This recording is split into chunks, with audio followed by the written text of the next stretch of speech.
పూసాయమ్మ ఎన్నేలా ఇక ఆనందంతో పులకించేను ఈ నేల అడవి పూలు పూసాయమ్మ ఎన్నేలా ఇక ఆనందంతో పులకించేను ఈ నేల మురిసింది మారెడాకు మెరిసింది మావిడాకు పొంగింది సిన్నవాగు ఇయ్యాల జగులద్దింది జిల్లెడాకు తడిసింది తమలపాకు కొండగాలి అడవిని పెయ్యాల అడవి పూలు పూసాయమ్మ ఎన్నెలా ఇక ఆనందంతో పులకించేను ఈ నేల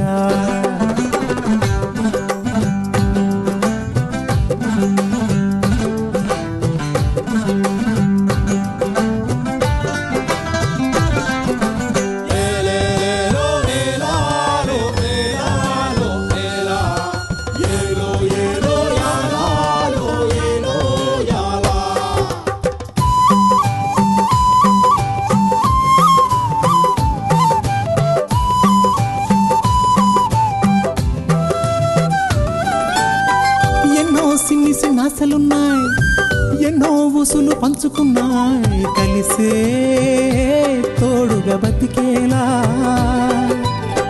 గువ్వలు గూడు కట్టుకున్నాయి గుండెల్లో ప్రేమ నింపుకున్నాయి కాలం కలిసే రావాలా ఈ అడవే మా ఊరు కారడవే కన్నూరు ఈ చెట్టు సేవలు మాకు చుట్టాలే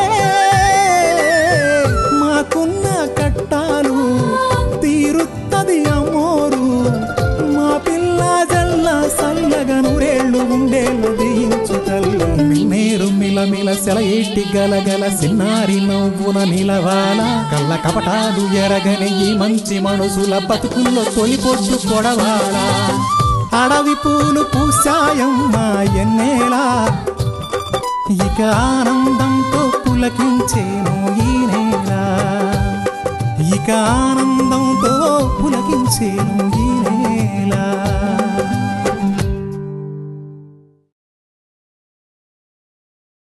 ఆ సంజీవిని ముట్టుకుంటే అందరూ చచ్చిపోతారన్నావు అలా అని ఎవరు చెప్పారు ఎందుకు చెప్పారు మరి ఆ చెట్టుని ముట్టుకోకుండా తవ్వి తీసుకొచ్చి మా పెరట్లో పెట్టుకోవడం ఎలా నాకు తెలీదు ఆ అడ్డుకట్ట కావాలన్న అడవిలోనే తిలోసన ఎతుకుతున్న సంజీవిని మొక్కంది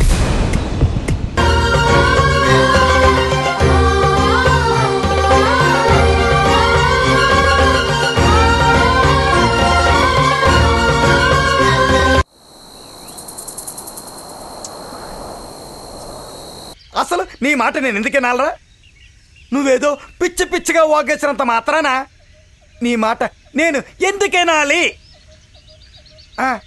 పిచ్చి పిచ్చి పిచ్చి గుర్తుకొచ్చిందిరే నువ్వు కోణంగివి కదా చెప్పు నువ్వు కోణంగివి అవునా కాదా అబ్బా ఎందుకు వచ్చింది నేనే కోణంగి అని చెప్పేది సరిపోద్ది కదా చెప్పు అవునరా నేనే కోణంగిని అనుకున్నాను రా నిన్ను నీ వాళ్ళకం చూసినప్పుడు నాకు అనుమానం వచ్చేసినది చెప్పరా ఎన్నాళ్ళని నన్ను తప్పించుకు తిరుగుతావరా చెప్పు చెప్పు అసలు ఎక్కడ కర్రక్కడ ఎక్కడ అయ్య బాబు ఎక్కడ దొరికాడు బాబు ఆగా ఎక్కడ్రా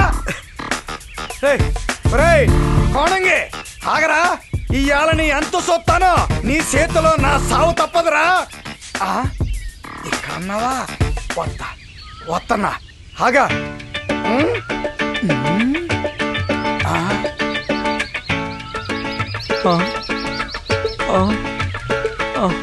అమ్మో ఈ పిచ్చకోణం గాడి నుంచి నన్ను రక్షించేవాడు ఎవడలేడా ఏంట్రా ఎర్రోడా అలా పరిగెట్టుకుంటూ వచ్చావు ఏ పులైనా తరుగుతోందా దేవరా పులి కాదు పిచ్చికోణం గాడు తరుగుతున్నాడు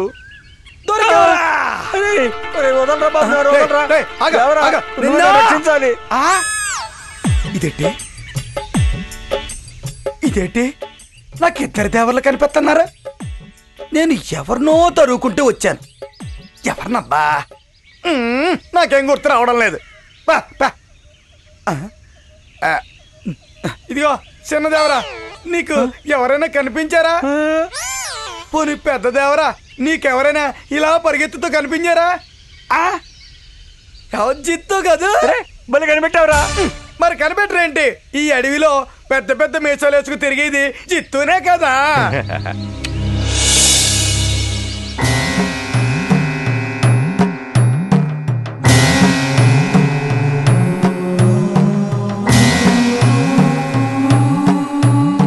మీ రావణతో రేటు చేస్తున్నాడు రా. ఈ అడవిలో ఉన్న సంజీవిని గురించి వెతుకుతున్నాడు. ఆయనకు తోడు తిలోచన కూడా ఉంది.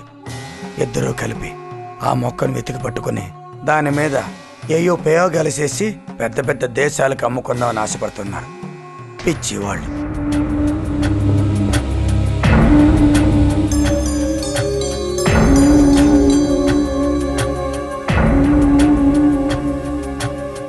మిమ్మల్ని కాదని వాళ్ళు ఏం చేయలేరన్న సంగతి వాళ్ళకి తెలియడం లేదు.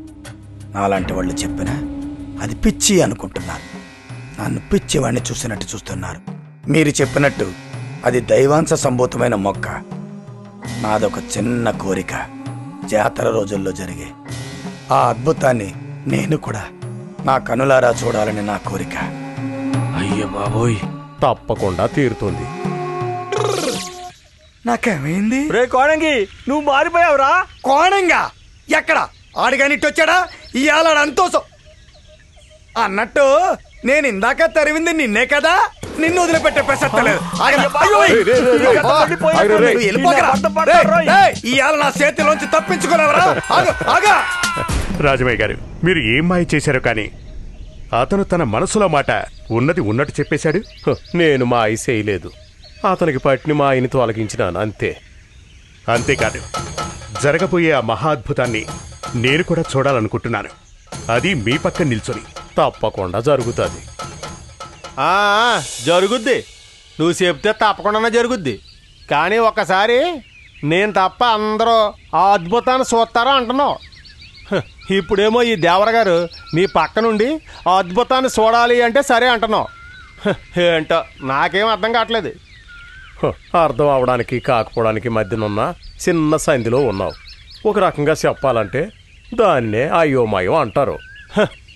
అంటే మొత్తానికి నన్ను అయోమయం అంటావు. కొడుకు ఎంత గొప్పవాడైనా ఆ తండ్రికి అతనెప్పుడు ఏమీ తెలియని చిన్నపిల్లివాళ్లాగే అనిపిస్తాడు, కనిపిస్తాడు. ఏమంటారు రాజమయ్య గారు? నిజం చెప్పారు. లచ్చు, ఆ అడ్డకట్ట మీద ఒక కన్నేసి ఉంచావా? ఒక్క అడ్డుకట్ట మీద కాదయ్యా, మన ఆశలకి ఆదర్శాలకి అడ్డొచ్చే ప్రతి ఓడి మీద ఒక్క అన్నేసే ఉంచాను.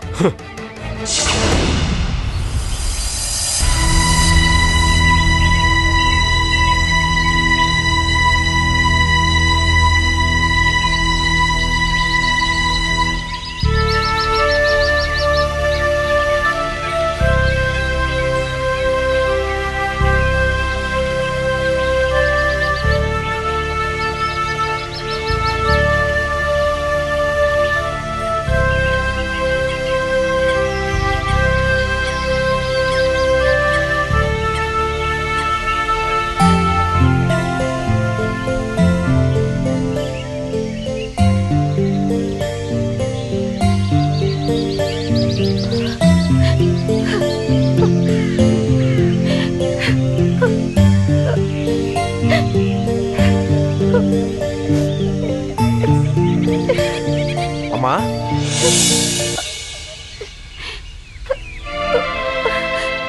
ఏంటమ్మా, ఏమైంది? ఎందుకు బాధపడుతున్నావు?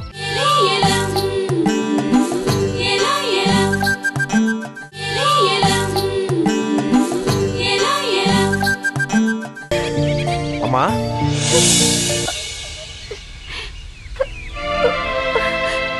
ఏంటమ్మా, ఏమైంది? ఎందుకు బాధపడుతున్నావు? చెప్పమ్మా, ఏమైంది? ఏం లేదు బాబు. అర్థమైందమ్మా. నువ్వు చెప్పకపోయినా నేను ఊహించగలను. నువ్వు త్రిలోచన ఇంటికి వెళ్ళొస్తున్నావు, అవునా? అవును బాబు. కానీ అక్కడికి వెళ్ళిన తర్వాత తెలిసింది ఆవిడ సామాన్యురాలి కాదని. ఏదో ఒక చిన్న ప్రయత్నంగా ఆవిడిక్కడికి రాలేదు.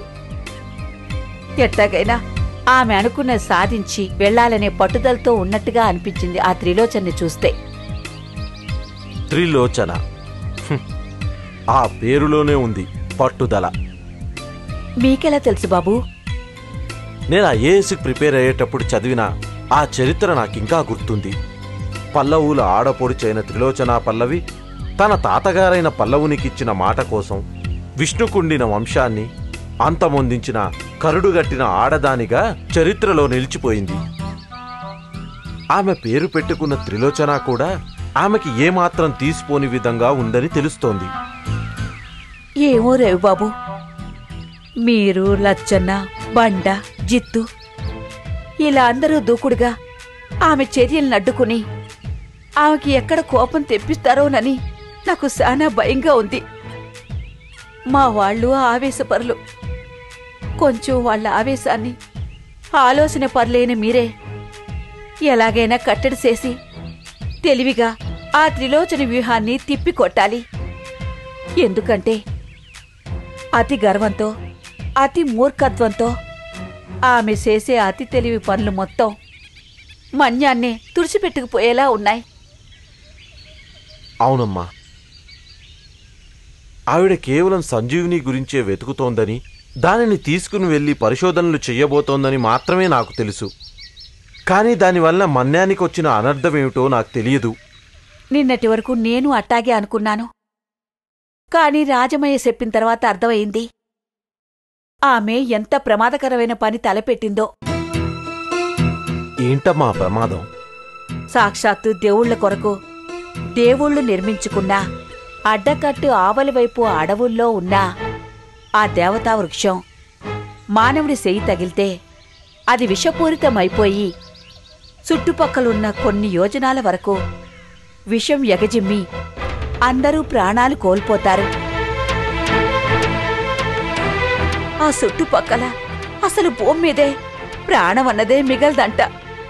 చివరికి మొక్కలు కూడా ఉండవంట. అవును, మరి మొక్కలు కూడా ప్రాణులే కదా. అంటే దీన్ని బట్టి చూస్తే ఒక అణుబాంబు చేసే అంత విస్ఫోటం ఈ సంజీవిని చేస్తుందన్నమాట. అమ్మా, ఈ విషయాలన్నీ లచ్చన్నకు తెలుసా? రాజమయ్యకు తెలిసిన ఏ విషయమైనా లచ్చన్నకు తెలుసు బాబూ. కాని తండ్రికిచ్చిన మాట ప్రకారం ఆయన అనుమతి లేకుండా ఎవరికీ ఏమీ చెప్పడు.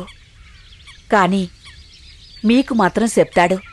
ఎందుకంటే ఆంజనేయుడి గుండెల్లో ఆ సీతారాములున్నట్టే ఆడి గుండెల్లో మీరు సీరమ్మ ఎప్పుడూ ఉంటారు. మీరంటే అంత భక్తి. భక్తి కాదమ్మా, అభిమానం, ప్రేమ. ఒక తల్లి కడుపున పుట్టకపోయినా మేమిద్దరం సొంత అన్నదమ్ములతో సమానం. అందుకే లచ్చన్న నాకు సోదరుడైతే మీరు నాకు తల్లితో సమానం. సాలు బాబు, సాలు. ఈ మాట అన్నారు. మా లచ్చన్న, బండ మీకు అండగా ఉంటారు. మీరు వాళ్ళ ఆలోచనగా ఉండాలి. మీ బుద్ధి బలం, వాళ్ళ మొండి ధైర్యం ఈ గూడానికి ఉపయోగపడితే నాకంతే చాలు. నా ఆలోచన కూడా అదేనమ్మా. నేను నా జీవితాశయమైన ఐఏఎస్ చేసి ఒక ఉన్నతాధికారిగా ఈ ప్రాంతానికి వచ్చి ప్రభుత్వం వైపు నుంచి ఏమేం చేయాలో అవన్నీ మన గూడెంకి అందేలా చేస్తే అంతే చాలు. అన్నట్టు నా పరీక్షలు ప్రారంభం కానున్నాయి. అందుకు నేను ఏ నిమిషంలోనైనా ఢిల్లీ వెళ్ళి రావచ్చు. వీలైనంత త్వరలో వెళ్ళొచ్చేస్తాను. లచ్చన్నకు కూడా ఈ విషయం చెప్పాను. ఇక రాజమయ్య గారితో చెప్పాలి, అంతే. రవిబాబు, ఎంతవరకు మీరు మాతోనే ఉండి ఇప్పుడు ఈ పరిస్థితుల్లో మీరు మా దగ్గర లేకపోతే మాకేదో పెద్ద అండ పోయినట్టుగా ఉంటుంది. మీరు మరొకసారి వెళ్ళి రావచ్చుగా.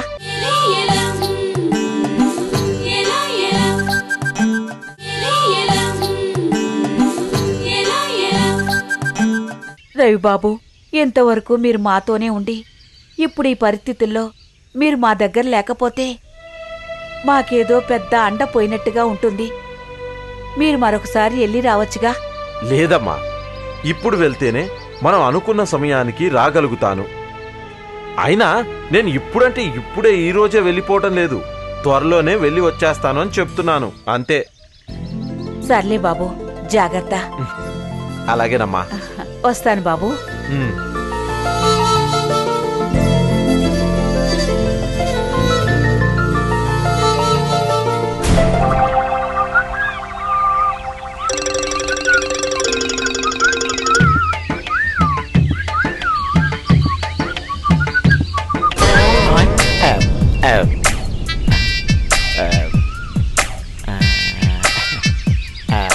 బండ లచ్చు జిత్తు బండ బండ లచ్చు లచ్చు లచ్చు లచ్చు లచ్చు లచ్చన్న.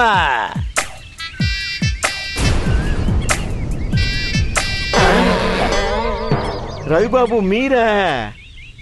చేతిలో ఈ కర్రేంటి బాబు అసహ్యంగా? మీకు అసలు ఈ గెటప్ నప్పలేదు తెలుసా? కాబోయే ఐఏఎస్ ఇలా కర్రలు కత్తులు పట్టుకు తిరిగితే రేపు పోలీస్ ఎంక్వైరీలో నీకు క్లీన్ చిట్ ఇవ్వడం కష్టం అవుతుంది బాబు. ఆ తర్వాత ఏ రావణా, నీకు పెద్ద పెద్ద పోలీస్ ఆఫీసర్లు తెలుసు, అసలు ఆ పోలీస్ కుమారికి నువ్వు ఎంత చెప్తే అంత అంట కదా, కొంచెం ఎంక్వైరీ సరిగ్గా చేయించు అన్నారనుకోండి, మరి నా వల్ల కాదు. ఏమంటారు? నీకు రాజ్యాంగం, ఇండియన్ పీనల్ కోడ్స్, ఆఖరికి ఇండియన్ అడ్మినిస్ట్రేషన్ గురించి, ఇలా అన్నిటి గురించి, వాటి సిస్టమ్ గురించి నీకు బాగా తెలుసు. ఇక లా అండ్ ఆర్డర్ గురించి ఇంకా బాగా తెలుసు, అవునా? మరి ఇన్ని తెలిసిన వాడివి ఈ వెధవ పనులు ఎందుకు చేస్తున్నావో తెలియడం లేదు. ఏంటో రవి బాబు, చిన్నప్పటి నుంచి అలా అలవాటైపోయింది. అయినా బుద్ధులు వేరు, తెలివితేటలు వేరు. బహుశా నా బుద్ధులన్నీ మా తాత నుండి వచ్చుంటాయి. ఇక తెలివితేటలు అంటారా, నా కష్టార్జితం. అందుకే అవన్నీ నా సొంతం. వాటిని నీ సొంతానికి వాడుకుని నీ బుద్ధిని నీ ఒంట్లో పెట్టుకుని ఒళ్ళు దగ్గర పెట్టుకుని బుద్ధిగా ఉండమని చెప్తున్నాను. ఏంటి వార్నింగా? ఓహో, అందుకనే ఇలా కర్రతో వచ్చారు. అయినా రవిబాబు, ఈ కర్రలు, కొడవళ్ళు, గొడ్డళ్ళు ఇవన్నీ పట్టణం నుంచి వచ్చిన మీ కొత్తవి కానీ అడవిలోనే సగం జీవితం గడిపేసిన నాకు పుల్ల ముక్కతో సమానం.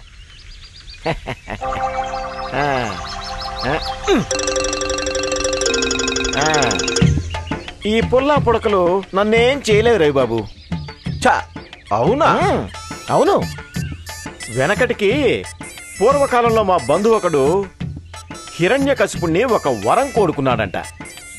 మనిషితో కాని, మృగంతో కాని, ఇంట్లో కాని, బయట గాని, ప్రాణం ఉన్నవాడితో కాని, లేనివాడితో గాని, ఇంట్లో గాని, బయట గాని, పగలు గాని, రాత్రి గాని తనకి చావు లేకుండా ఉండాలని వరం కోరుకున్నాడంట.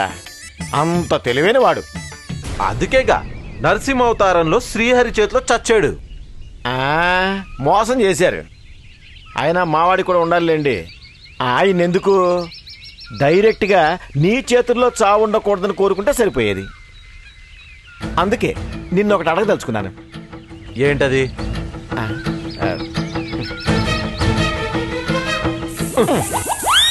ఇవి చేతులు కాదు రవిబాబు. తెలుసు. ఈ మందమతి ముందు మీ ఐఏఎస్ కౌంటర్స్ ఎందుకులేండి. మీరు కొట్టాలనుకుంటే చేత్తో కొట్టండి. ఏంటో ఈ మధ్య కర్రదెబ్బలు బొత్తిగా ఒంటికి పట్టలేదు. పడటం లేదా? మొహం మొత్తిందా? అదే నిజమే అనుకోండి. కానీ రవిబాబు, నన్ను కొట్టడానికి ఎందుకు ప్రిపేర్ అయ్యారో తెలుసుకోవచ్చా? ఇప్పుడు దారిలోకి వచ్చాం. సత్యమని బెదిరించటం, మా నాన్నతో అమర్యాదగా మాట్లాడటం, రాజమయ్య గారితో అగౌరవంగా ప్రవర్తించటం, ఇలాంటివన్నీ మానమని చెబుదామని వచ్చా. నీతో ఈ విషయాలు చాలాసార్లు చెప్పాను, అయినా నువ్వు వినలేదు. అవునులేండి, దండం దశగుణం భవేత్ అన్నారు కదా. ఏమండో, మీరు ఆ దండం ఇంకెప్పుడు పట్టుకోకండి. నేను మీకు ఒక దండం పెట్టుకుని వెళ్ళిపోతాను. త్రిలోచనతో కూడా చెప్పు, లేకపోతే. తెలుసు తెలుసు, నేను నచ్చెప్తాను. మీరు వెళ్ళండి బాబు. బాబు, మీరు అజాత శత్రువు లాంటి వారు. మీరు ఎవరి మీద కోపగించుకోకూడదు. చక్కగా పిలిచి మర్యాదగా అంటే ఇలా చెప్పాలన్నమాట. ఓకేనా బాబు? బయలుదేరండి, పొద్దుపోతుంది. నేను బుద్ధిగా ఉంటాను బాబు, మీరు వెళ్ళండి.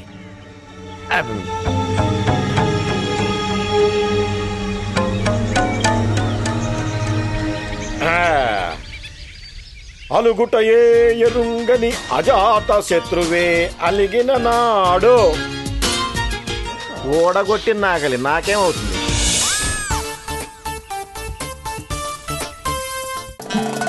నన్నన్నారే నన్నన్నారే నన్నన్నారే రే తన నన్నన్నారే నన్నన్నారే నన్నన్నారే.